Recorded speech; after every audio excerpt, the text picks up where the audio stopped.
Hi, I'm Amy. And I'm Annabelle, and welcome to Escape Purgatory, a podcast where we rewatch Supernatural, then talk it through in the hope that we can finally escape this show. Join us each week, leave comments on upcoming episodes, and together we can escape Supernatural Purgatory. That we can. And this week we are going to be talking about Season 2, Episode 13. I don't know why I always say it like I don't know what we're going to be doing, because... Anyway, Houses of the Holy. My favourite Led Zeppelin song. Yes, I think you mentioned that before. Possibly. And we're back with the power couple of Sarah Gamble and Kim Manners, which you can totally tell. Yeah. I've been thinking on this, and I think Sarah Gamble got a bit of a bad rap from the fandom for season 7, because I know it wasn't people's favourites, but rewatching her episodes, like her early episodes, really good. She knew what she was doing. Yes. Like, ooh. Definitely she knew what she was doing. Mm-hmm. So I just want to see who the editor was for this.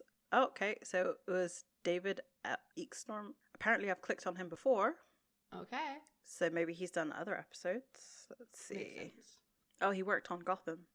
Oh, I love Gotham. We haven't talked about my love of Gotham on the podcast yet, but I'm sure it will come up another time. Oh, he edited Mystery Spot. All Hell Breaks Loose. I think so. He's done quite a few. He did Bloody Mary. All the ones that I'm gonna list off. I can see it. Bloody Mary, Hookman, Home, Scarecrow, The Benders, Something Wicked, Salvation, In My Time of Dying. Yeah, like you can...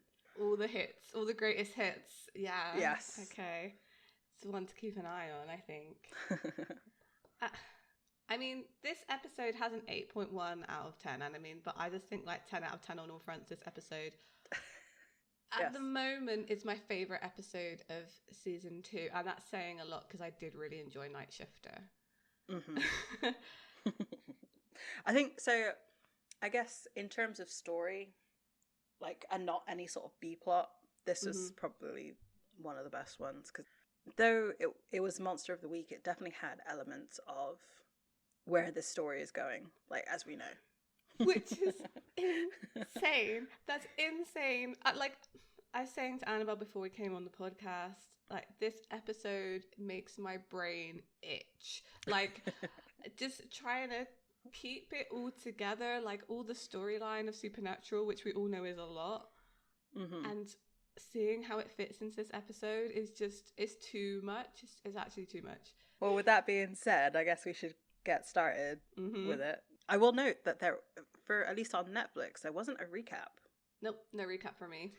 So I'm wondering if it's because there was so much in this episode, or I'm also thinking what could they have related this to in terms of previous episodes, and there isn't really too much.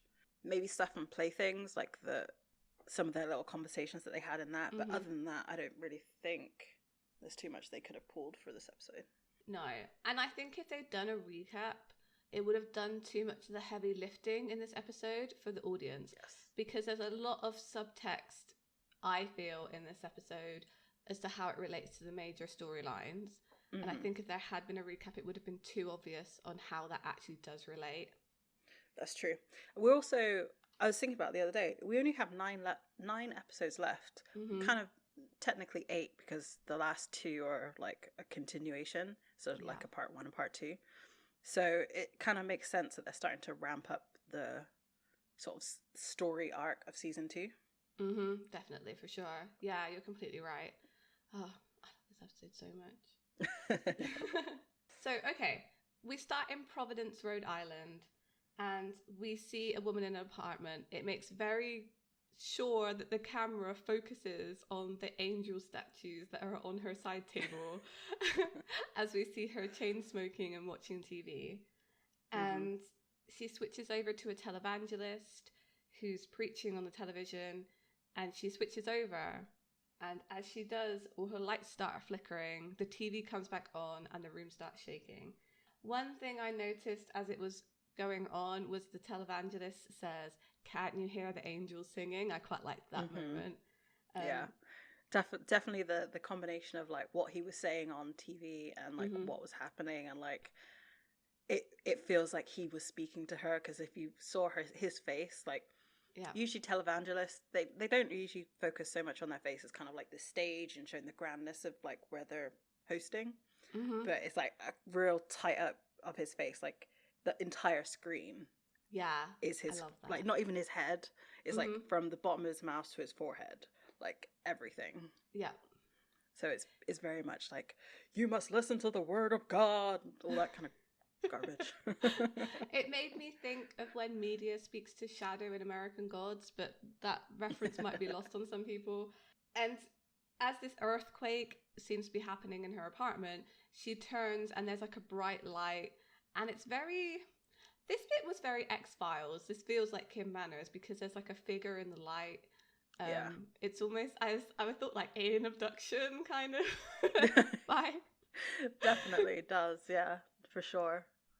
And I mean, I guess in this episode there's going to be a lot of referring to things that happen in the future of these series, I think. So just, I'll put that out there now. But obviously this does not mesh now with how we see angels in Supernatural. So I feel like it didn't hit me as hard as it maybe would have done the first time that I watched this. Yeah, and also, like you said, because we know how angels are portrayed in this show, and the way that this thing is shown here is what people perceive. Like, if you ask somebody what does an angel look like, what's a being of light, usually exactly how it's described. So it kind of makes sense that, you know, and also with the, you know, the heavy hints of like angel statue, the televangelist, the whole thing, and like the peaceful look that she gets on her face too. Oh yeah, that's very true. Actually, I think like facial expressions in this light are quite important in this episode. So, and it looks like she's talking to it as well. Like, we can't hear what it's saying, but she sort of nods her head in agreement to something. Yeah, exactly. So that's our monster of the week. Monster of the week, I guess, in quotations here. And we get the title card. It cuts to the same woman. I mean, she's kind of unrecognizable because her hair is kind of brushed down and she doesn't have makeup on anymore. But it took me a moment, but it's definitely the same woman. Yeah, me too. And she's clearly in some kind of institution because she's on kind of a hospital bed, but there are bars on the window. So clearly something happened here. And the door opens and Sam comes in dressed as a nurse, which I appreciated a lot. Me too. And I do wonder, like, she's obviously in some sort of, like I said, facility, probably criminal. He just casually walks in, says, "I'm a nurse for the day." I mean, I guess they must have temp nurses that come in, so... Yeah, you know, agency staff. I mean, we find out her name is Gloria, which is just icing on the cake. Yep. Great name. And I put here that she seems different. Like, she seems really happy and, like, content with her life. And Sam kind of sits down and talks to her about her experience, because it turns out that she killed a man. She did. Yeah. She stabbed him in the heart. But she said that it was God's will. And this is the first time that this is used in this episode, but definitely not the last. I did not count how many times people say God's will, but it's a lot. It's a lot. Definitely. I didn't count it either. It was all over the news. I stabbed a man in the heart. Why would you do that? Because it was God's will. Did God talk to you? I get the sense God's a little busy for house calls. Yeah, so she said that a god had sent an angel to tell her to kill someone, basically. Or that she'll see a sign as the person that she needs to save, I think is what she says, or something. Yeah, something I along think those so. lines. She said that she helped the angel smite an evil man. And yeah, she said that she had been specifically chosen for redemption. And I thought that phrasing was quite interesting. Chosen for redemption. Kind of knowing what we know about angels and where the story's going. Like... Yeah. Yep. Yes. I didn't realise she said it then, too. because that phrase is also mentioned a couple times.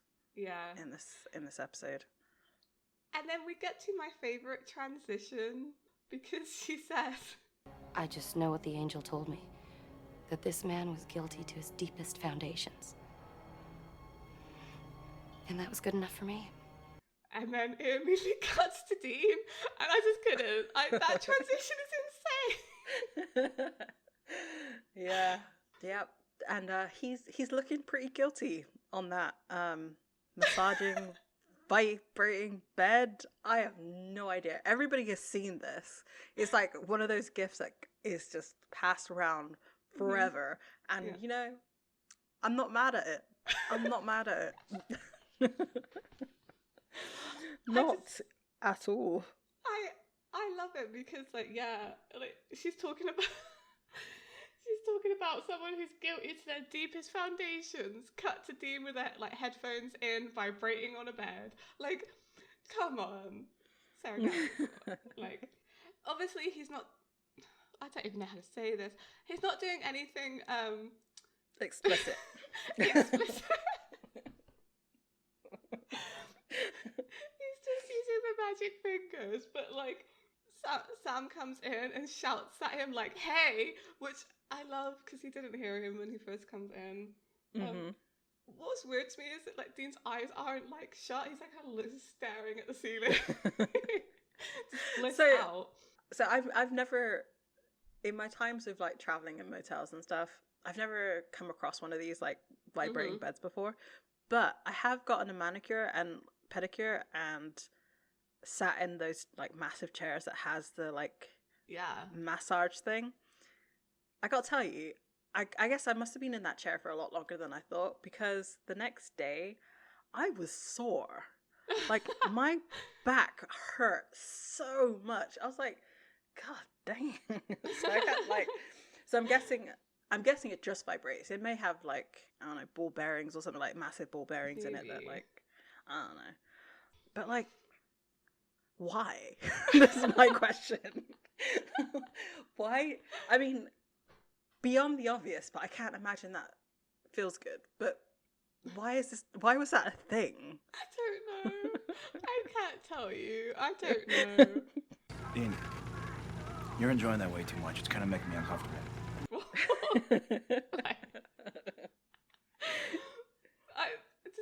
Okay, fine. You do you, Dean. Yeah. To be fair, he's probably super bored because it turns out that he's on lockdown for this case because of the events of Night Shifter. You know, they're wanted by the FBI. He just did a bank robbery. Where he didn't steal anything. Exactly. But a bunch of people were found dead, so, you know. Yeah. And so Sam's basically saying, look, now's not the time for you to be trying to break into a hospital or whatever with fake ID. People might recognize you. And then the bread stops vibrating. It turns out that was Dean's last quarter, and I'm like, I'm so sorry for you, man. He was genuinely sad about it. How much do you think he spent on it? I haven't. Probably too much. Probably way too much money. I feel like he's been loading quarters into that since Sam left, and that would have been a few hours ago. So, I mean, I don't know. They usually last 15 minutes, something like that, right? So probably, yeah. It's $1 an hour. That's a long time. A long time.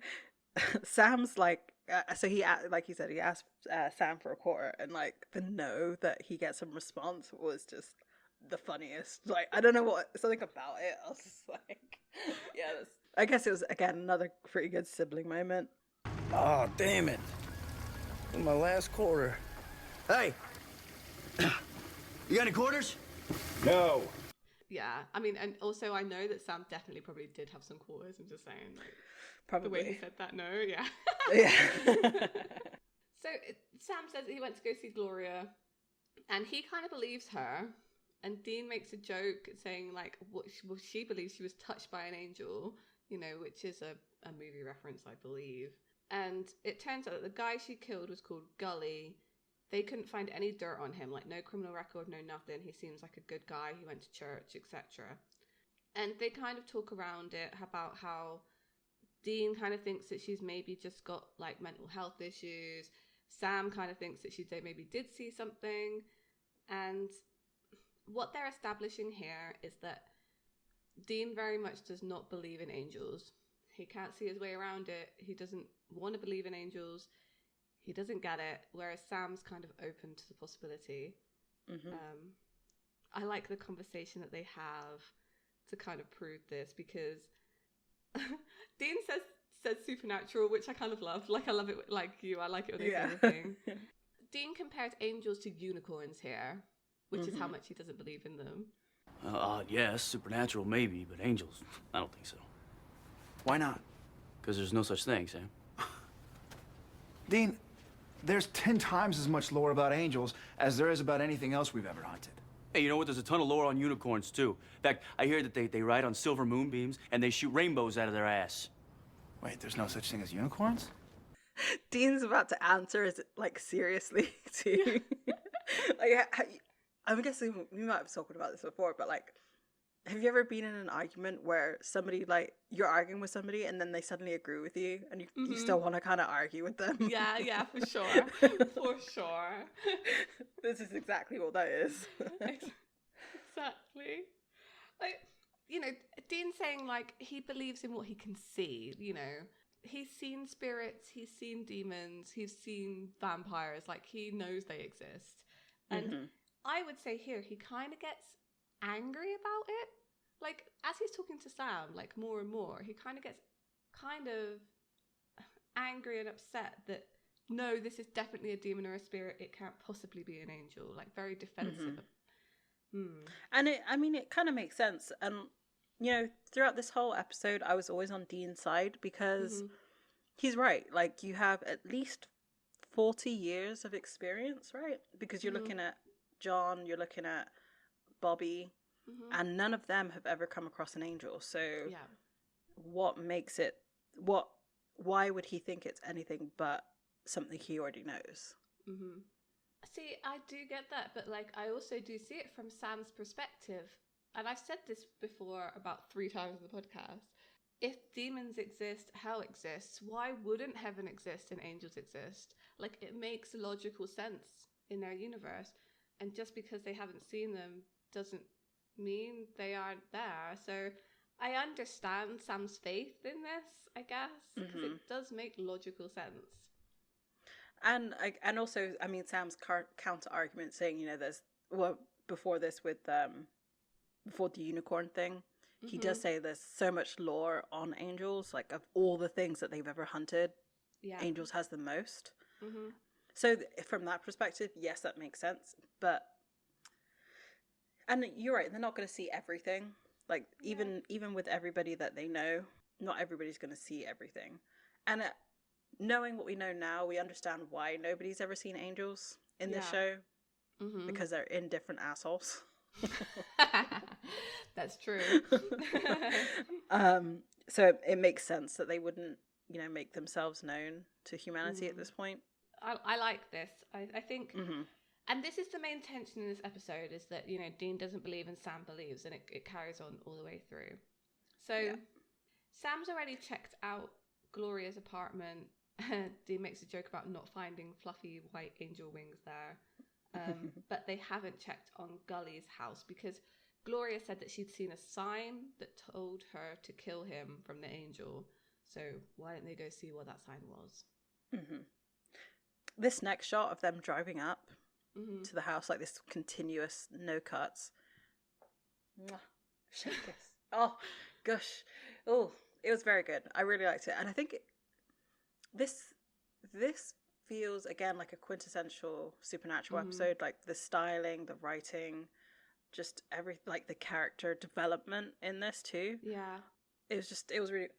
I also have to give a shout out to the cameraman or I don't know, I guess it was a cameraman, because the Impala is super shiny, and I was looking to see if you could see the crane or the camera or anything in the reflection. You cannot see anything. Great. So they did a really, for a TV show, they did a really good job. Like, I don't know, this is going off tangent, but Have you seen Phantom of the Opera with Jared Butler? No, I haven't. I'll be honest. You haven't seen it? No. I'm surprised. We'll watch it sometime. We'll watch it. Okay. So there is a massive guff in that movie. Mm-hmm. So you know the songs, right? Though from Yeah, I do. vaguely. Music of the Night, which is the Phantom and Christine singing together. They're in his cave. Is all lit up with candles. They backlit the camera, so the camera goes across their face, and you can see it move across their face. Big Big no. This is like a huge production, and yet they guffed really badly, and yet this small TV show could not get a camera in their shiny car. So I just wanted to show some appreciation to the camera work. I think that's throughout this episode. It felt really nice. I think Kim Manners particularly was he really helped establish the look of Supernatural in the early seasons. Yes. And I think it's a shame that obviously he couldn't direct some of the later stuff, because I think it would have a different feel than maybe it did in the later seasons sometimes. Mm-hmm. You know, I would have loved to have seen what he would have done for, as much as, cause it was Richard Sprite who did 18, right? 15, 18? Mm-hmm. Yeah. As much as I loved that, because obviously he understands the show too and the actress and everything, I would have loved to have seen Kim Manners take that episode and see what he would have done with it. The real close-ups, the like dark grittiness of it. Yeah, I would have liked to have seen that too. I don't know how it would have fit with the others, like, you know what I mean? But anyway, I could talk about Kim Manners directing all day, because I love him here, I love him in the X-Files, but like, let's get back. So, they've just pulled up in front of the house, and as they get out of the car, we see that there's an angel statue on the porch. Mm-hmm. And, like, Dean's quip about, like, hey, look, it's an angel, it's a sign. He's such a dick sometimes. But, like, Sam's please take this seriously face is just great. Completely. Well, I think I learned a valuable lesson. Always take down your Christmas decorations after New Year's, or you might get filleted by a hooker from God. I'm laughing on the inside. Again, like, it feels kind of weird hearing the words like hooker and prostitute and stuff like that in like TV, because like I feel like now we've kind of come away from using those terms. Absolutely. So I did cringe a little bit when he first called her a hooker in like earlier scenes. I was like, ooh. Yeah, same. Ooh. Definitely don't use that anymore. Like, I mean, Sam's response is kind of the one that I would go with. He's just deadpanned, like, haha, I'm laughing on the inside. Like, to Dean's jokes at this point. Sam looks around and he finds a cellar door leading down. And he said, oh, you know, that she said that he was guilty to his deepest foundations. So, you know, let's go look at the foundations of the house. It's a leap, but okay, Sam, fine. You do you. I really like the shot as they open the cellar door, because it kind of does it from the inside. That was super nice. And they kind of look around and Sam finds some kind of fingernail. He finds some marks on the wall and then like a fingernail. It's like, ew. And then they grab some shovels that are in the cellar and they start digging and eventually find a body. So this guy who was killed by Gloria definitely was guilty of something. We're in a motel room or like an apartment, and a man is surrounded by like bottles of liquor that are sort of half empty, and he's sort of experiencing the same thing as Gloria was with the like localized earthquake in his room. I wrote here, do you think his name is Emmanuel? Just because going off of Gloria, like I was thinking, what other like holy names are there? I mean, we don't find out his name, I don't think. So sure. We do. Oh, we do. Okay. Yeah. Because of this, I made sure to find out to listen out for his actual name. And also all the bottles are like crashing to the ground, and so it's clear that he's an alcoholic of some kind, like probably quite severe alcoholic. And then another bright light appears, and it speaks to him as well. And again, he has a face of peacefulness and agreement, I guess, because he nods his head. But again, we can't hear what's being said.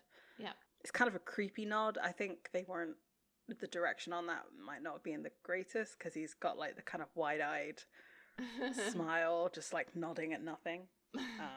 I don't know. I thought it was quite good.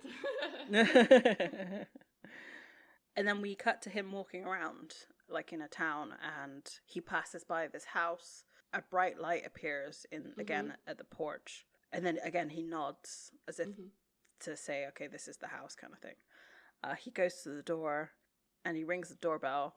Introduces himself as Zach, which is Zachariah. I mean, close enough. Yeah. Before he then stabs this guy in the chest. Yep. Another angel sighting? Maybe. Who knows? Woo! Who knows? That sequence is almost as bad as like the slow stab. Mm-hmm. Because it's like a really polite, like, "Hi, how are you doing?" Stab.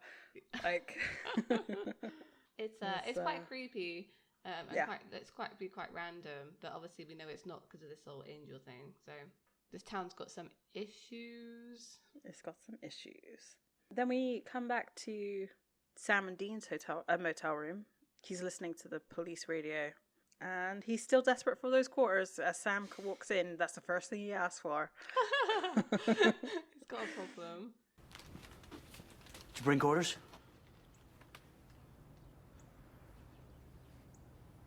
Dude, I'm not enabling your sick habit. You're like one of those lab rats that pushes the pleasure button instead of the food button until it dies. He's got a problem. Yeah. So Sam enters, and he informs Dean that 3 students had gone missing from where the other guy, he worked in the library, and 3 students who went to that library all disappeared. And they assume that he was probably the killer, which I don't know what they do with that information, whether they told the police or anything. I would hope so. I would hope so too, like get those skeletons back to the families and stuff. Sam here mentions about the angel thing, and any kind of mention of angels in this episode up to this point, like Dean is just like, no. Yeah. You know, I think Sam might say here like an avenging angel or something, I can't remember, and Dean's like, is it though? Like immediately, like, is it though? Dean does have the victim's address, so they're gonna go and check that out. Also, before that, Dean tells Sam that there's been another murder. Mm-hmm. Oh yeah, of course, because of the police radio. Yeah. And they show off their acrobatic skills again by jumping over a fence. This was a nice montage. I like this, but I can't watch it without thinking of the gag reel, because that window to me is quite iconic. Yeah, I know. Me too. I thought the exact same thing.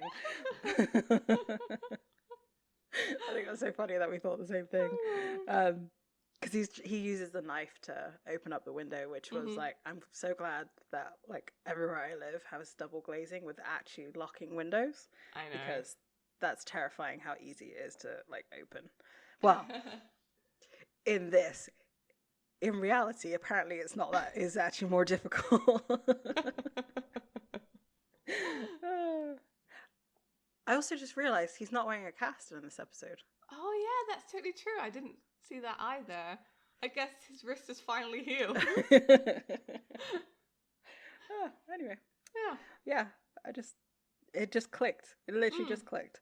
So we then see Sam sitting at. I feel like this next setup is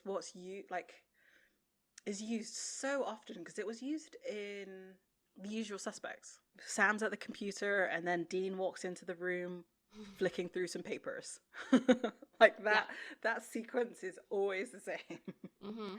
I mean, it makes sense. Like Sam's more computer literate and is a bit of a hacker, and Dean likes paper. Yep, I guess so. We're old school like that. And again, they can't really find anything to lead to them believing that this new guy is like any kind of evil. But Sam manages to decrypt like a folder. Mm-hmm. Turns out this guy is a pedophile. He's been grooming a 13-year-old girl, and they're going to meet that day, the day after he got killed. Dean says, like, it's good. This is good timing, like weirdly good timing. Mm-hmm. And this spirit does seem to do some good. And then, like Sam says, yeah, like an avenging angel. He's very stuck on that at the moment. And Sam makes his case here to Dean about this being an angel over anything else. Well, how else do you explain it, Dean? 3 guys, not connected to each other, all stabbed through the heart? Dean kind of brushes it off, and he finds a flyer from a church. And because the previous guy who'd been murdered had also been, it said that he was like quite, went to church a lot and whatever. And it turns out they went to the same church. Yep. The name of which is Our Lady of the Angels, which is just great. Yes. And the next obvious lead then, I guess, is that they're going to go there. So they arrive at the church, and again, it's like a really dreary day. I do wonder if they filmed this in a Rhode Island town. I don't know. I still think it was all being filmed in Canada, right? So yeah, probably. I mean, they chose their days well, because I feel like the dreariness of this really adds to the atmosphere overall. Mm-hmm. Yeah, definitely. And the kind of the somberness of this episode a little bit. So they're talking to the priest, and they say that they're a member of a church down in Fremont, Texas, and he just pulls an Irish name out of the hat, for the last name, which I think is pretty great. Yeah. St. Teresa's Parish. You must know the priest there. Sure. Yeah, no, it's Father O'Malley. I know a Father Shaughnessy. Shaughnessy, exactly. What did I say? Which, to me, seems kind of odd. If you wanted to join a church, how much effort did you really need to put into it? Can you not just say, hey, I want to join your congregation? And wouldn't the priest be like, sure? Not who was your previous priest or whatever? Yeah. I don't know. I guess he does still kind of accept them, despite them obviously lying to him. So, they kind of talk about how bad the neighborhood is, I guess because of the previous murders, and there seems to be other stuff going on too in the neighborhood as well in regards to crime. And I like the line that Father Reynolds says here. Like I always say, you can expect a miracle, but in the meantime, you work your butt off. Dean does a little half smile, and I feel like he almost kind of respects him for that. Mm-hmm. In that oh yeah, it's not just about faith, you actually have to put the work in. Mm-hmm. That makes sense. And I think I didn't, this is so bad, I wasn't really paying that much attention to their conversation because I really liked the way this whole sequence was shot. Mm-hmm. I guess to sort of take advantage of being in a church, they really framed them pretty well with with the camera low, looking up, and seeing the stained glass window in the background and stuff. So I was all distracted by that. I didn't. It was nicely shot. I appreciate a church. It made me. This is a tangent. It made me think you often see these big churches in American TV shows, these big stone churches, but they can't be that old. They must be Victorian, right? Yeah. Whereas if you had a church in a village in England, they're probably built maybe sometime, it could even be the 11 or 1200s. They're literally over 1,000 years old. I just thought that was kind of weird. Anyway. When I was in San Francisco, for an assignment, I was helping with my friend. We're in the roughest part of San Francisco, so I was like, I'm coming with you. You're not going down there by yourself. And that church must have been built in the 70s or something. But I was just there was a lot of gold or gold plated in that. Oh, it was weird. I'm not sure how I felt about it. But I do wonder if they have Vatican architects or something like that, because it definitely when you go to Catholic churches, they all have very similar, depending on how old as well, they all have very similar looks and feels. Looking in this church, I was back at back in England.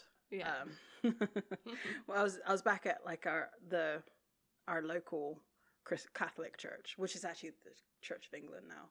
Yes, church. Of course. Reformation.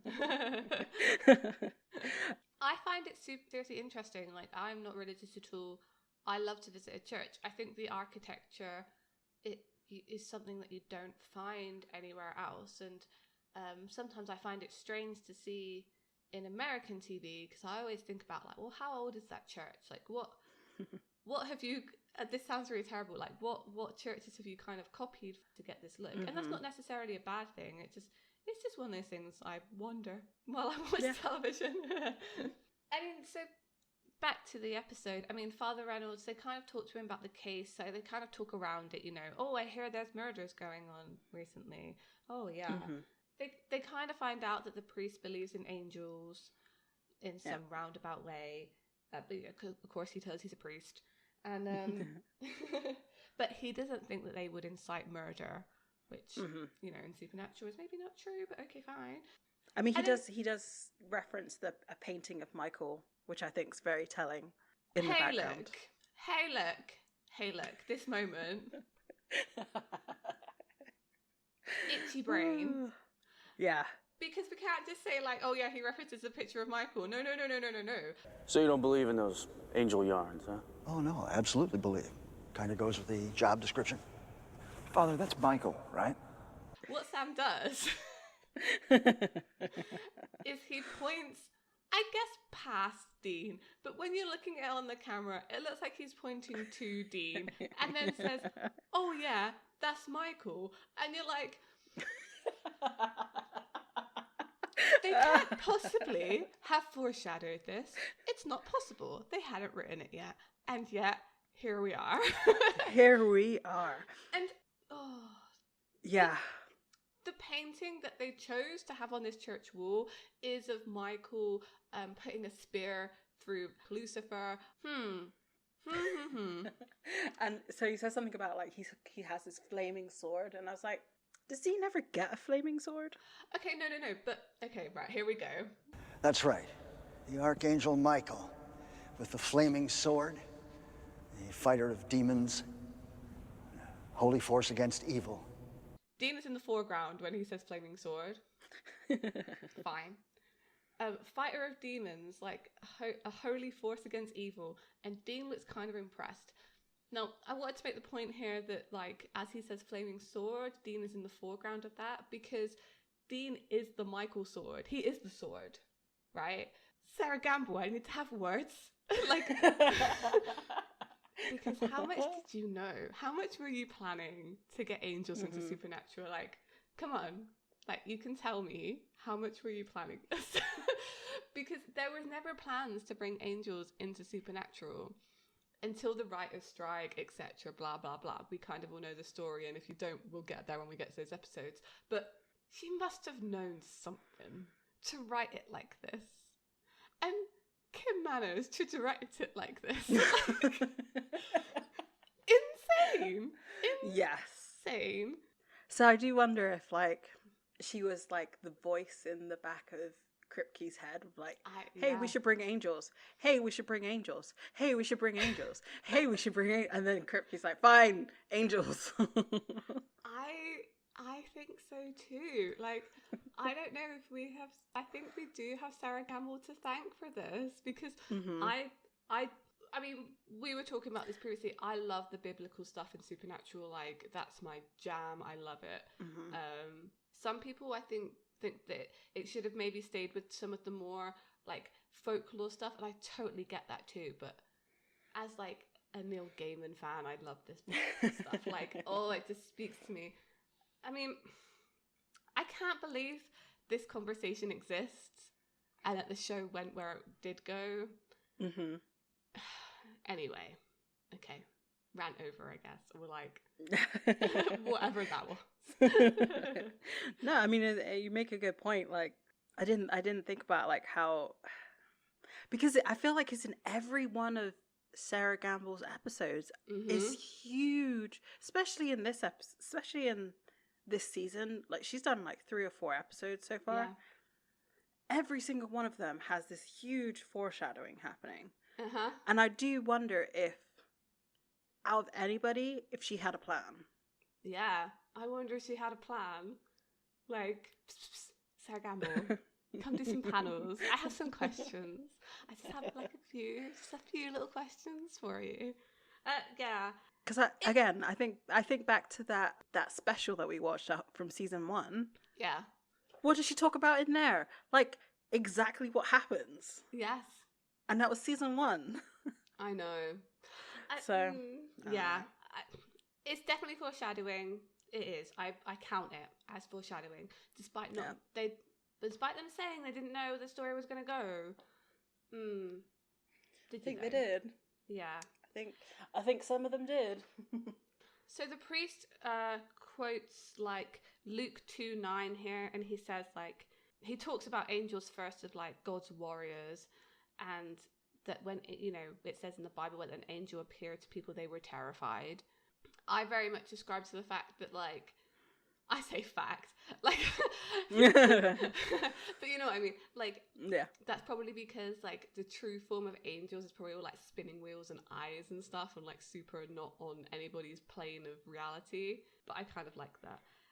Also the priest is definitely testing them here to see if they know their Bible verses, but like I mean I was thinking about this and I was like, why would you expect them to know? But at the same time, they are asking about angels, so they probably should know, like, at least a little bit of it. Because I'm not sure how many people who go to, like, who just go to church services, whether they really know. Because I think the people who know, like, verses and stuff are, like, the people who go to, like, Bible study groups. I was surprised because you think Sam would know.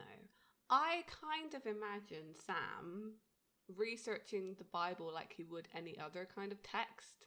Maybe not at this point in his life, you know, but after this insane scene, for me, they walk out and they notice there's a memorial outside, and Father Reynolds says that's for Father Gregory because unfortunately he was shot on the steps of the church for his car keys a couple of months ago.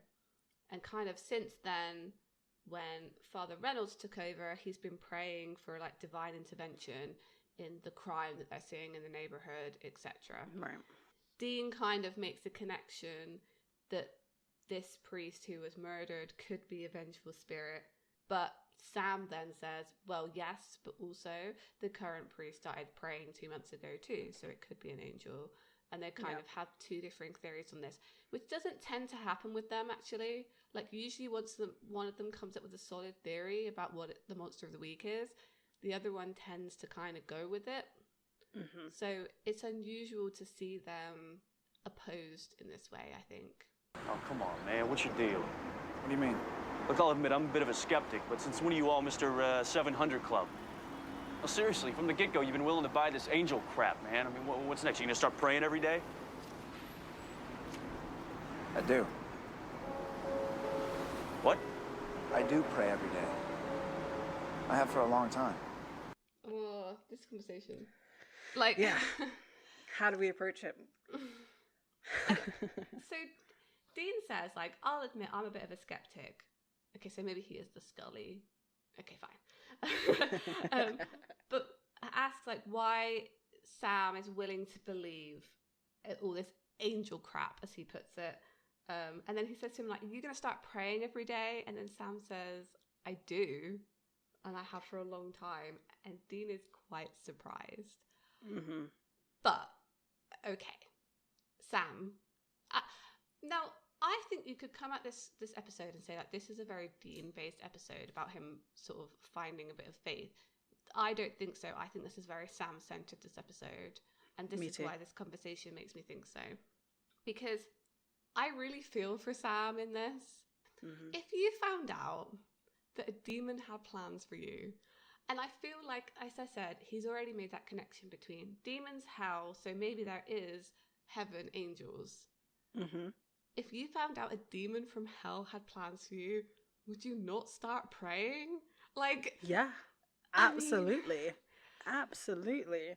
To think that Dean is shocked by this, it's also kind of, it surprised me a little bit because I was like, well, yeah, he needs like backup. Yeah, absolutely.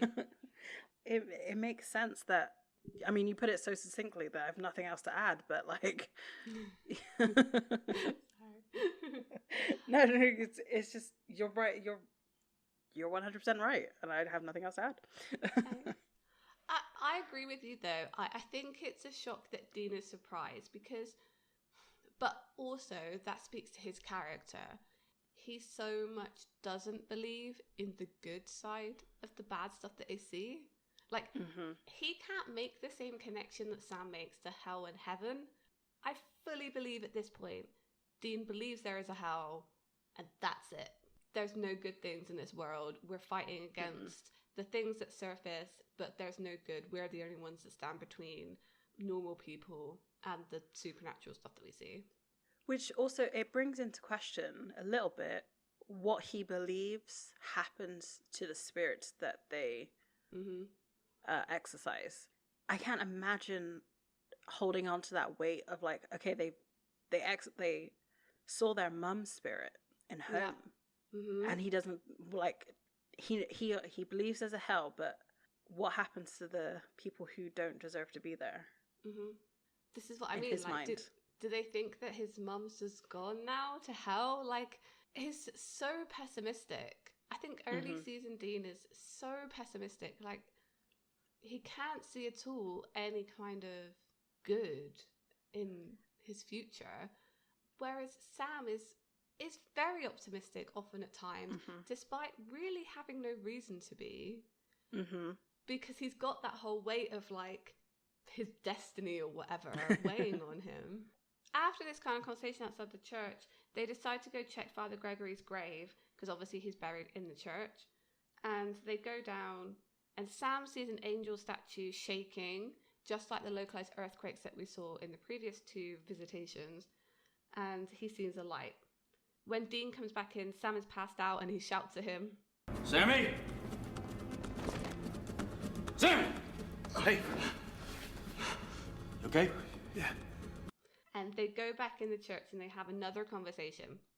So Sam says that he saw an angel, and it's a continuation of their conversation outside the church about what they believe and what they don't believe. I like the fact here that Dean offers him a drink and Sam's like, no. Like, no, we're in a church. Sam says that he felt peace and grace. It's just like the word grace. Like, come on. Yeah. And he says it spoke to him and it kind of knew who he was. Dean's very skeptical. He says that the spirit, we've met spirits before that can definitely read minds.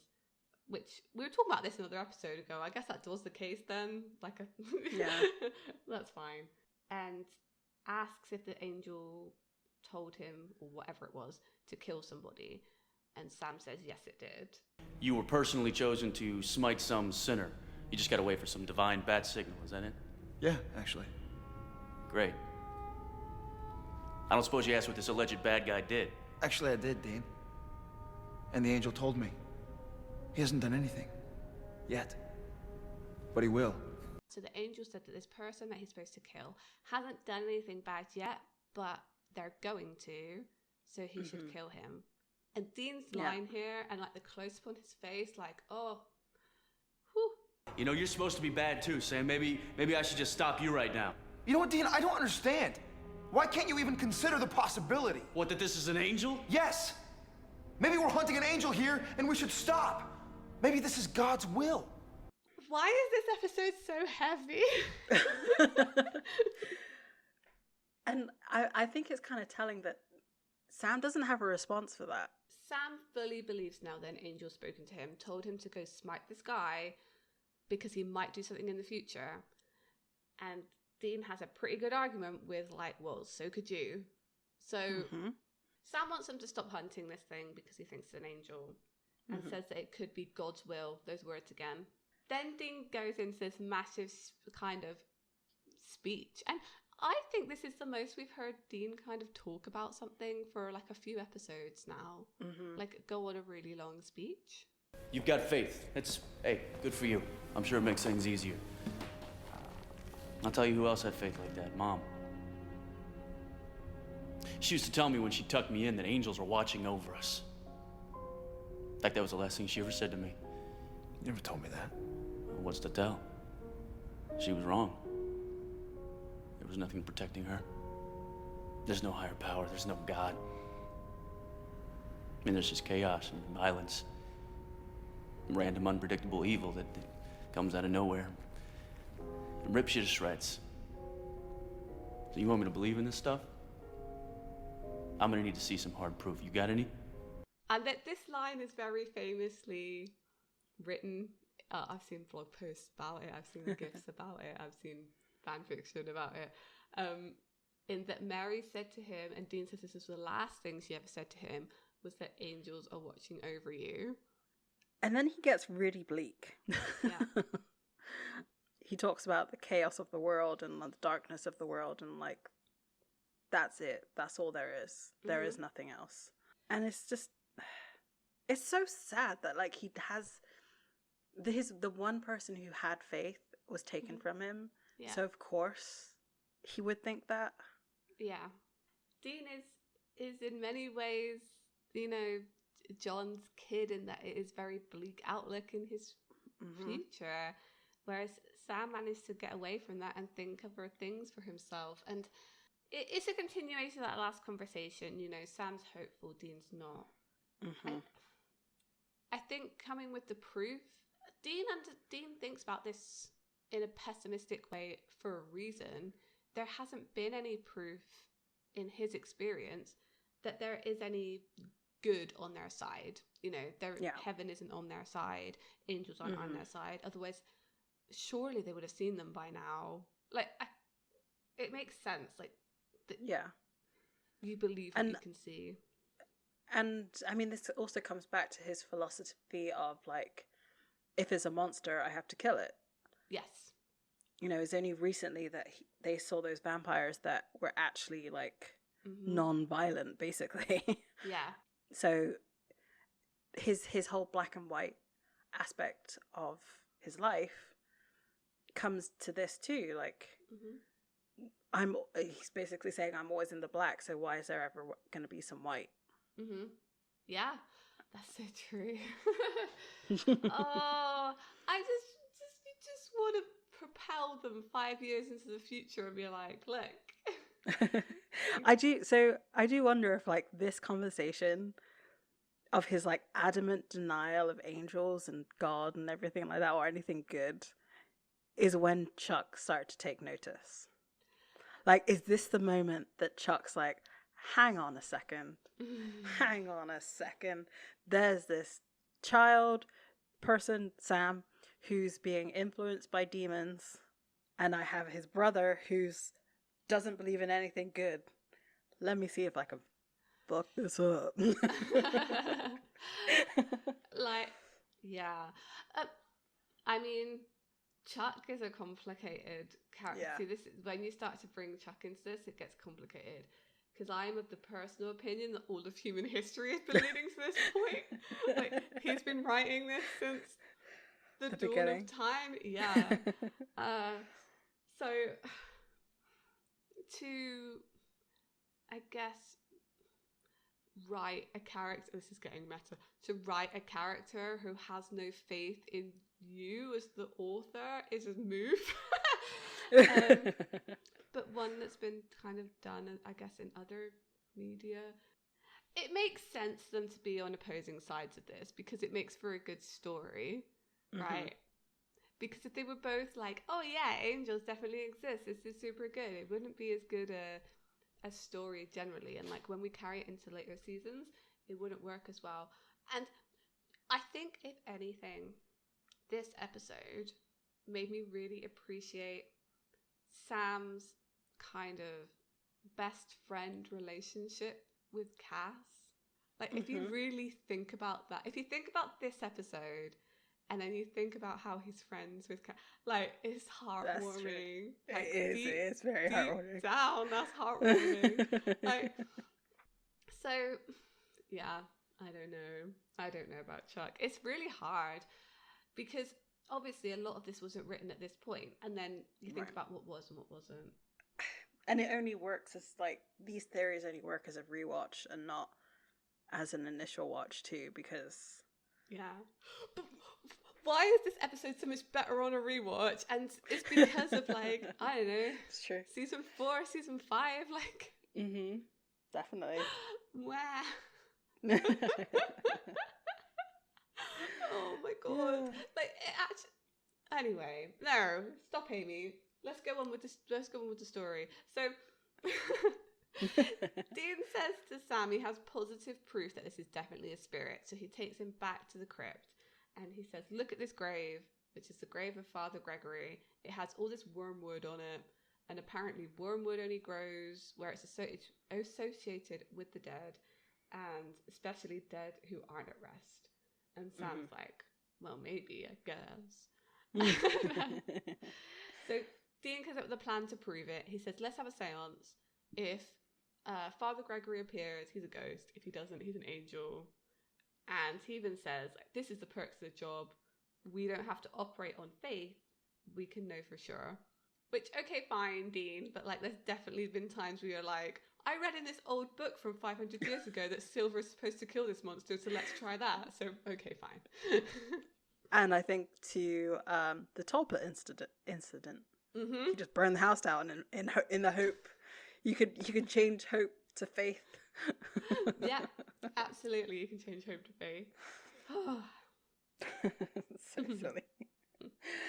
So, you know, Sam's like absolute faith in things, like in the good and evil. Do you think that makes him better at witchcraft than Dean? Yes, I do. I think you're right, actually. I never really thought of it like that. Because I think Rowena's a really good example. I think a lot of witchcraft in this show is very much believing it will work. Yes. Yeah. Almost like its own Tulpa. Definitely. And if you look at Rowena and how self-confident she is, and like anything she does is amazing. So of course, most of her spells work because she's like, well, yeah, of course they work. and the times that it doesn't is when she's like, I think to like when she has to go against Lucifer, she's like, it's Lucifer. Like, what hell am I supposed to do? And it doesn't really work, but it does kind of. The self-doubt kind of thing creeps in. Yeah, I think you're right. I think belief generally. I feel like Sam does have more belief in himself generally than Dean does. Yeah. I feel like he understands himself more as a person. And I would argue that he's actually been through more than Dean has over the seasons. Like, the trauma. We'll get into that, but like... Then to come out of that on the other side with all that self-belief still is kind of a testament to his character. Whereas Dean is still very much doubting himself, even in like the final season. Definitely. So we see Sam and Dean, they're exiting a corner store, and they have to make do with their seance ingredients. He references using a SpongeBob placemat. Dude, alright, I'll admit, we've gone pretty ghetto with Spellbook before, but this takes the cake. I mean, a SpongeBob placemat instead of an altar cloth? We'll just put it SpongeBob side down. Again, I guess comes back to like the faith thing, because if you believe it's gonna work, then it will work, rather than like having the right stuff. I think they get kind of tied up in this later on, because often they're given like really specific things that they need, so they feel like they have to find it. Or actually, maybe you could have had something symbolic if you just believed enough. Yeah. Yeah. Oh, that's a good point. I love that. This is, understanding how magic works and supernatural. Yep. And then Sam gets a sign. Like the light appears around just a random guy who's sort of standing on the corner. And they decide that they have to go after him because he's going to do something bad. Yeah. And so, like, to me, this is almost like a possession. Because throughout this whole episode, I was like, oh, obviously, because we know what happens. But watching it from a first time viewing, his whole personality kind of changes when this light sort of appears, because he's suddenly okay with like possibly killing somebody, whereas usually he's not. He's like, he's okay with killing monsters, but not humans. He's always been the compassionate one. Yeah. Whereas suddenly now he's like, well, this guy's going to do something bad, so we have to stop him. Granted, he doesn't say how he's going to stop him. As more of a possession rather than just like messages. I think so, because something clearly fundamentally happen to Sam, but maybe it has to be someone who's open to that possibility in order for it to work. And I'm guessing it's someone who's in a dark and desperate place. Because if we look at Gloria, she was obviously a sex worker who was not happy. You know, she was crying and like in destitute, basically. Then we had the second guy, Zach, who was an alcoholic, which again, he didn't seem that happy with his life and probably was looking for a change. And then we have Sam, who feels like he has no control over his destiny of possibly becoming the most evil person on the planet Earth. So yeah, I do think they have to be receptive to this idea of an angel. I think so too. I mean, it kind of goes with, like, think of the first woman, she already had a load of angel statues, so maybe she was already a believer in some way that something was watching her or watching over her, or that, I don't know, or maybe she just liked the aesthetic. That's possibly true too. There is that. Yeah, I agree. I think they have to be open in some way to this. Which would make a possession much easier. Yeah, as we've been shown before, apparently, like, demonic possession is easier if people are kind of open to it. I think these are like had some kind of weakness. I'm not, you know, but maybe ghost possession works in a similar way. We'll see. So Dean stops Sam from immediately going after him and discussing what Sam's going to do about it. And then kind of Dean goes like, all right, let's go after him, and gets in the car and locks Sam out. Dean, unlock my door. You're not killing anyone, Sam. I got this guy. You go do the seance. Dean? This is a good protective moment because I think Sam definitely would have killed that guy. He looks so sincere. Or maybe not killed him, but done something questionable, you know? Yes. And stopped him in a physical manner, which would, like, as we see what's going to happen in the scene, I don't think Sam would have been as patient. That's true. Yeah, that's true, actually. So, yeah, Dean is definitely saving himself from himself here.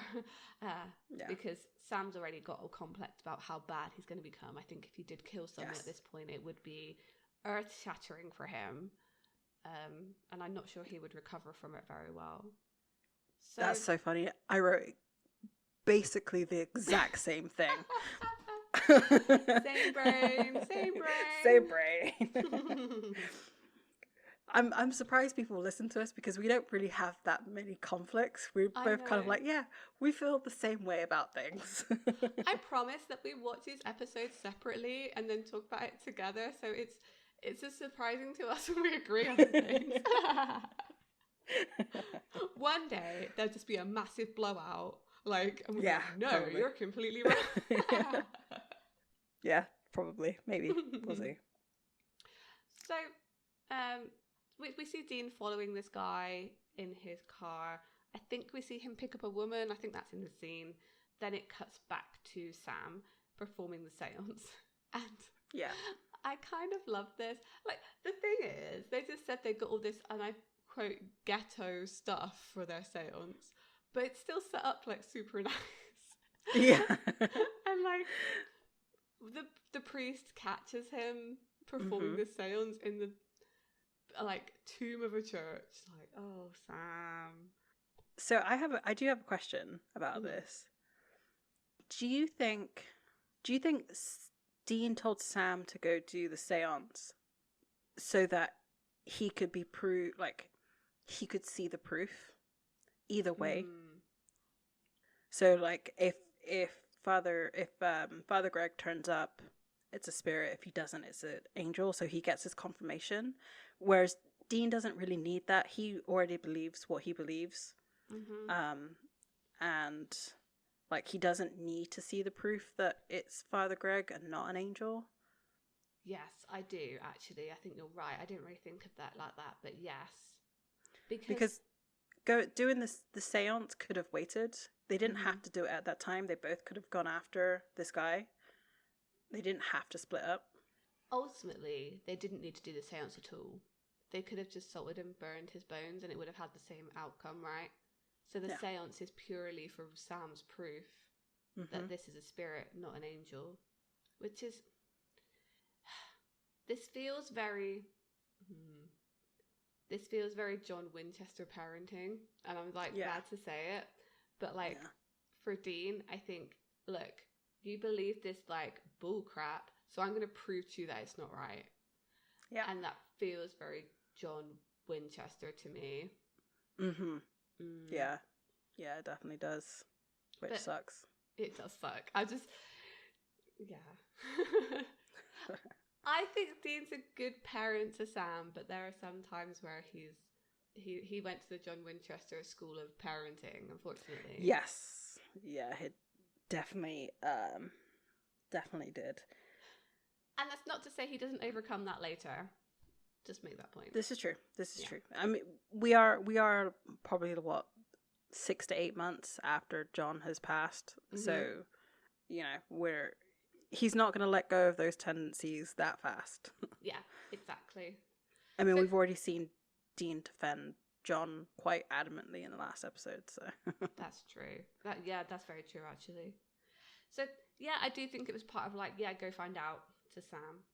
I mean, he tried, when Sam gets caught by Father Gregory, he tries to explain it away. This is, a seance. A seance? Young man, you are in a house of God. It's based on early Christian rites, if that helps any. Enough. You're coming with me. Father, please. Bless him. But no, he's super angry, the priest, and he tries to sort of drag him away. But as he does so, the light that we've seen in previous encounters starts to appear. And, look, we never say much about Jared's acting in these episodes, but I just would like to point out here that this was spot on, because as soon as that light appears, you can see how disappointed Sam is. Yeah. Spot on. He did an amazing job. So good. Because the seances work. Yeah. My heart did drop. Spot on with the face acting. Definitely. And so as the light diminishes, it turns into Father Gregory. He's now in front of them. And again, so because we're at the end of the episode, there's lots of cutting between two sets of actions because they split up. We get sort of a brief moment of Dean following the stranger, which he doesn't say much throughout this Dean doesn't say much for pretty much the rest of the episode. Yeah. He has maybe 3 lines at the end. I know, yeah. Or maybe a bit more than that, but so it's all based on music, and I love what they did with this and the way that they transitioned between the two. So when it comes to Dean, it's kind of Supernatural's take on sneaking music. Yeah.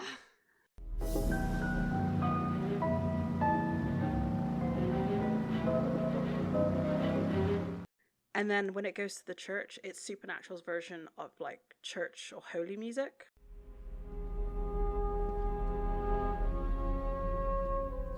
Sam, I thought I sent you on your path. You should hurry. Father, I'm sorry. But you're not an angel. So, I mean, the transitions don't quite always work, but when you're doing hard cuts between two things, it's acceptable. Because then after we have this like little bit of sneaking music, it comes back to the church, and Sam's talking with Father Gregory.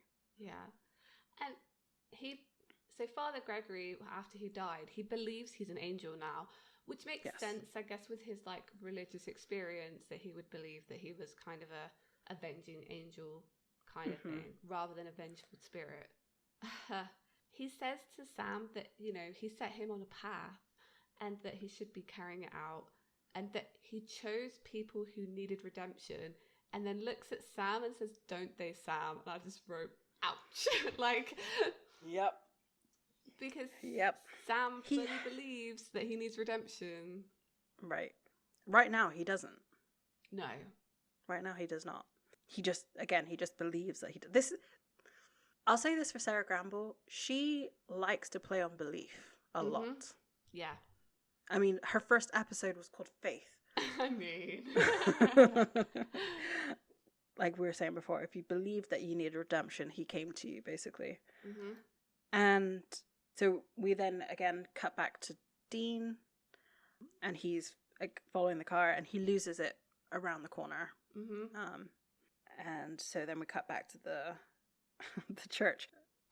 Gregory fully believes that he's acting in God's will. Yeah. There it is again. Because he explained how he died. I thought it was interesting what Father Reynolds says here, that like really makes the point that this is vengeance, not avenging. And like, you know, it's two different things. Yeah. And he says that men can't be angels.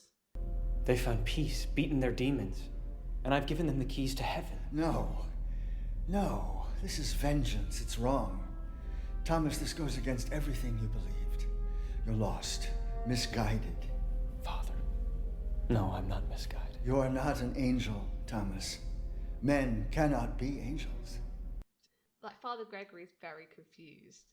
We kind of cut back to not Dean, but the stranger that he's following in his car. Yeah. And it shows that he's with a woman, and I guess they're on some kind of date. He tries to kiss her, and she's like, I thought we were going to go watch a movie.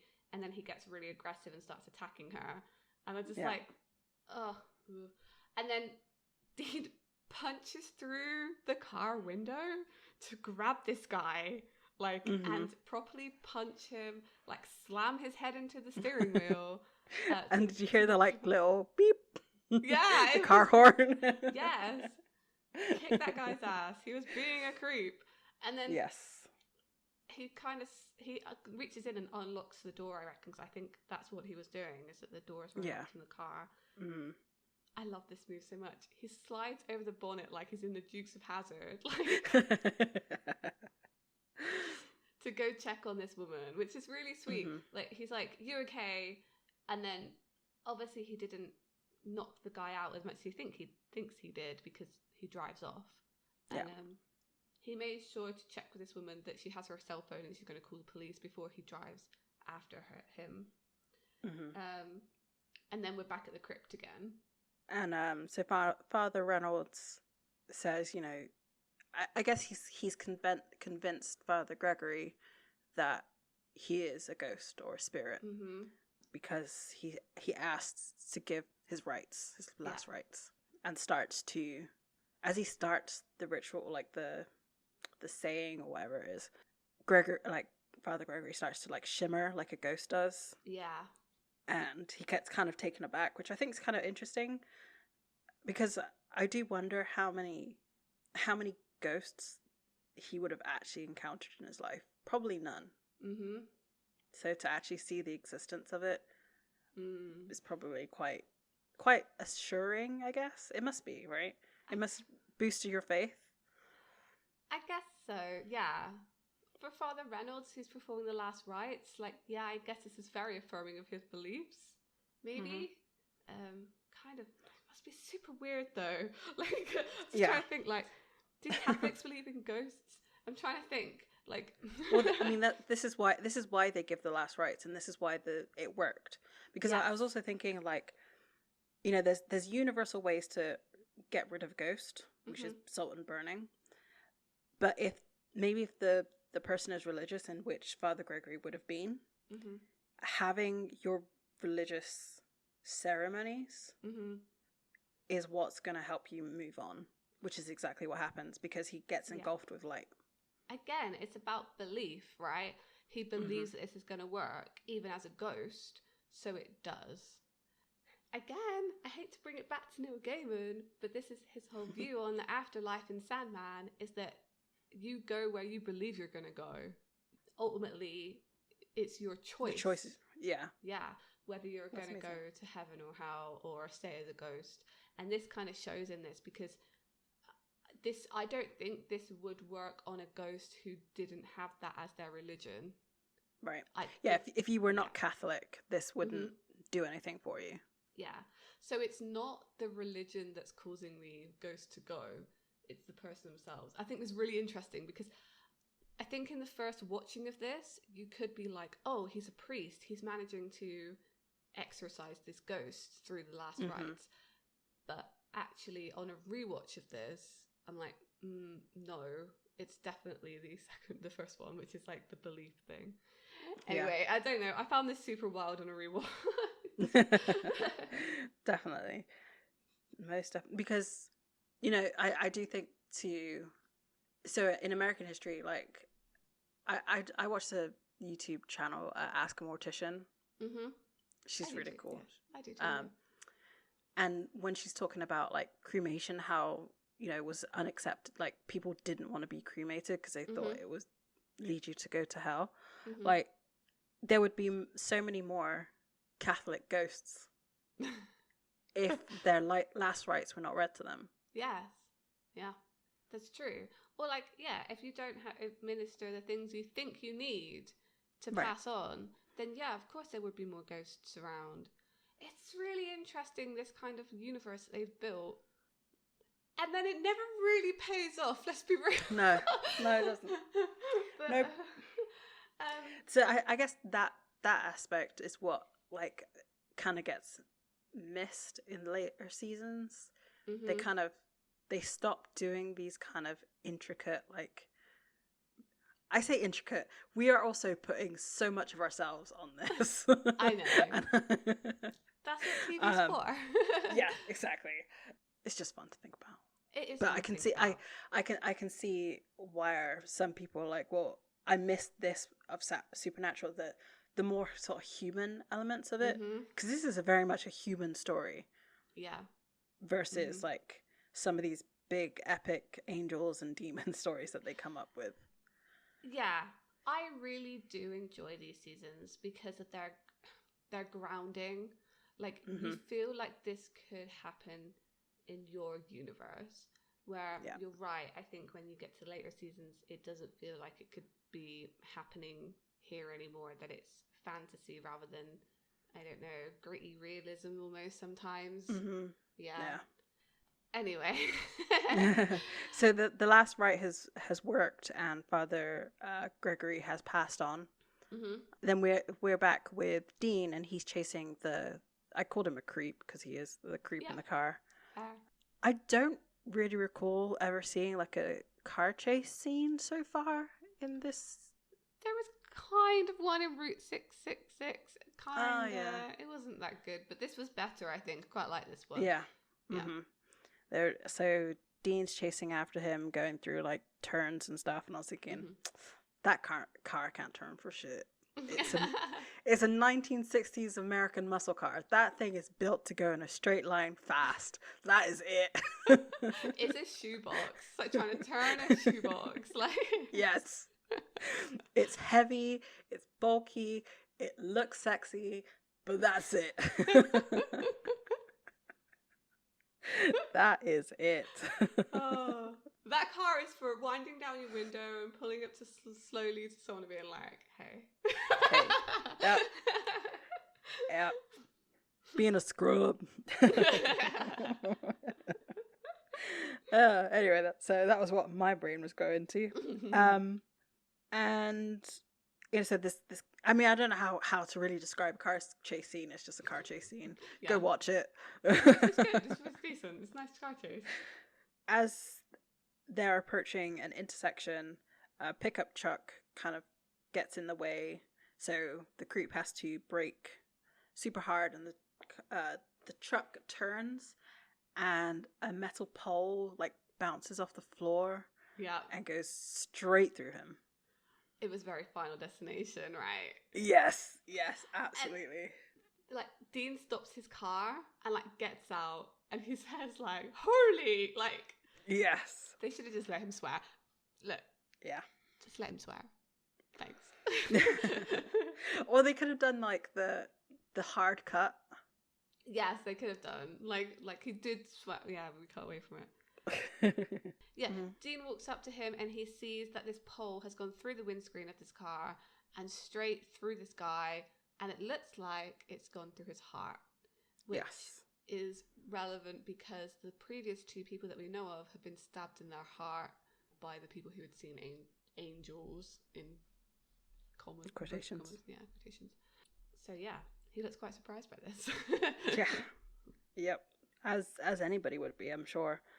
So we're back in the motel and we see Sam's packing up his bag, and we see Dean through the window kind of walking by, like he almost looks dejected. Like he's got his head down. I mean, I don't know, I feel like Dean always walks with a purpose, whereas this he kind of seems kind of, yeah, he's walking very slowly to the door past the window. Yeah, I agree with you. Like, I think his to be fair, he just seen a guy being murdered by a pole. Like, I say murdered, Yeah, by a pole. But he was a creep, so I mean, I guess this next conversation kind of shows their mood. They're both kind of like not themselves. Yes, I agree. So Dean comes in and asks, like, how was your day, to Sam? And Sam says, like, you were right, it wasn't an angel. So Dean takes up his hip flask, drinks it, passes it to Sam, who also takes a drink this time. I think it's kind of nice that Dean didn't rub it in his face. I think he could read the room and see like how much it was actually affecting Sam, that this wasn't an angel. Because he very easily could have just made an immediate joke out of this to be like, ha, I was right. Exactly. But yeah, this is obviously very much affecting Sam. Poor Sam. I wanted to believe. So badly. It's so damn hard to do this. What we do. All alone, you know. There's so much evil out in the world, Dean. I feel like I could drown in it. And when I think about my destiny, when I think about how I could end up... Yeah, well, don't worry about that, all right? I'm watching out for you. He didn't want to think that they were doing it by themselves. He doesn't want to kind of give in to Dean's way of thinking that they're the only ones standing between evil and the rest of the world. And obviously it's all relating to his destiny. He even says it here. Dean says, this line, he says, don't worry, like, I'm watching out for you. So are they equating here, is Dean Sam's guardian angel? Yeah, I guess that's what they were trying to go for, maybe. I think so too. Yeah. I think I'll give you that one. I didn't see it that way. I was thinking more of a protector rather than a guard. Like, just because of Dean's like insistence that angels don't exist, I don't think he'd want to be called a guardian angel. Oh no, for sure not. Yes. But the sentiment is the same. Because of the conversation they had previously about like Mary saying angels are watching over you, just the phrasing here of like, I'm watching out for you, it folded those mirrors two nicely together. Sam says, like, I know you're looking out for me, but you're just one person, and that he needed to think that something else was there, a higher power, a greater good. And it's like, if only you could meet Chuck. Like, because he is not there for you. Yeah. And he says here that, the idea that he could be saved, and the fact that Sam thinks he needs to be saved is a whole thing. I'd like to point out, as they're having this conversation, Knocking on Heaven's Door is playing, and I really, really, truly appreciate that. Sam kind of like stops this conversation and says, like, we need to believe in what we see. Like, you're all right all along. And then Dean says, well, that's kind of funny because I just saw this thing. Like, he saw this guy get killed, and if he hadn't known better, he would have said it was God's will. And that's kind of how the episode ends. So after he says God's will, it says like heaven's door, like knock, knock, knocking. Like, I was just like, can you not? Yeah. Can you not with the music cues? So I had to think about how devastating this episode was for Sam, because he's only found out recently that his destiny was chosen by a demon. And in this episode, he was chosen for something by what he believed was an angel. So he must have thought, like, finally, I get to do something good rather than be destined for something evil. And then it all got very much quickly taken away from him. Which it's actually kind of funny because I approach this more of like, Sam got a dash of reality, but Dean got a dash of faith. Yeah, you're right. So where Sam conceded more on his part to the fact that like they have to believe in what they see, which I think is more. I think it's more just like of the moment rather than like taking it completely on board. Just because of, you know, moving forward of like, I don't feel like he takes that really with him forward. And the same for Dean. I don't think he really takes this idea of faith past this episode until much later on.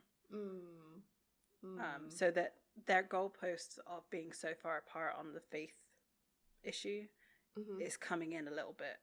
But I do think Sam stays more into believing of faith and Dean comes over to his way of thinking. See, yes, I think this maybe had a bigger impact on Sam though, just because of what happens to him later. I think this... See, would you think that Sam would still be praying after this episode? Maybe not every day, but I do think so. Because I almost read this like a serious loss of faith in anything. Like, so obviously the demon has plans for him. I feel like his faith in a higher power and angels and all this kind of stuff was like, well, maybe there's a way out of this. And then for that to be kind of shattered in this episode, I feel it kind of helps explain his actions later on, where he kind of more gives into it. No, yeah, I could see that. I mean, I'm sure we'll rehash this when we watch this episode. Yes, definitely. Because you're right, he does make some questionable choices, which I don't think this Sam would have made. Yes, I agree.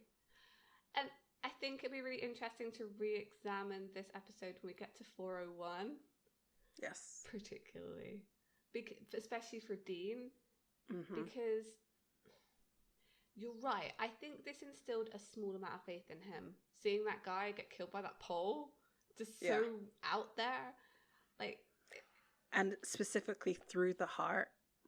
It looks like divine retribution. Like, yeah, it does. Yes. Like, honestly. So... But I could see him also denying that immediately and being like, well, you know, I could explain this with other things. Although I think there would still be that niggling doubt in his mind, like maybe it was a higher power. Yeah. I see what you mean, though. I think you're right. I think the goalposts have moved closer. I think they're meeting more in the middle now rather than being at the two extremes. But I feel like this definitely had a more profound impact on Sam than it did Dean. Yeah. I mean, I feel like it's easier to shatter someone's faith than it is to build someone's faith. Absolutely. I mean, think how long it takes to build a friendship, for example, and then how quickly you can just be like out of that. Yeah. Or any kind of relationship.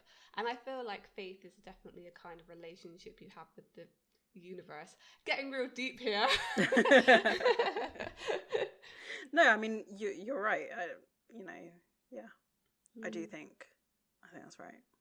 I love this episode. It builds up so much, and I think I'm gonna end up referring to it again and again now, just like I keep going back to Faith. I mean, if you compare this to Faith, it makes so much sense. Like the things Sam says here mirror a lot what he says in that episode about like believing in stuff, and it's Dean's cynicism about anything good happening to him is carried here from Faith.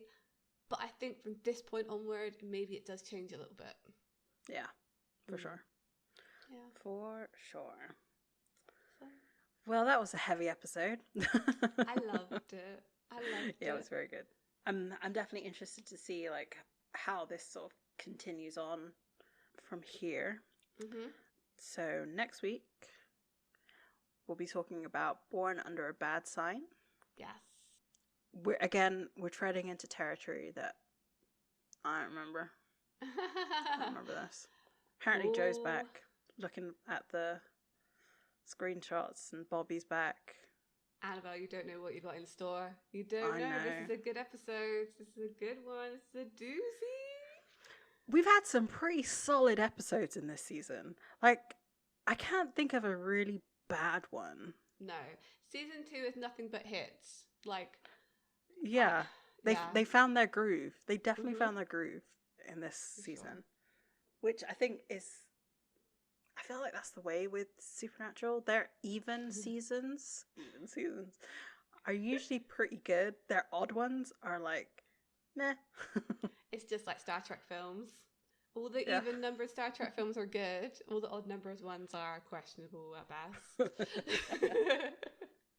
Just follow that formula and you'll be fine. Yeah. No, I'm really looking forward to next episode. I think you're really going to super enjoy it too. Awesome. I mean, it's up there. It's 8.8 on IMDb.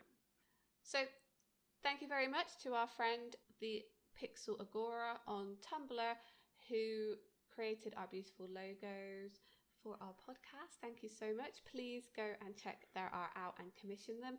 I saw a beautiful print of Cass and Dean like leaning over the Impala the other day, and like I want it for my house. So go have a look and see if there's anything you'd like.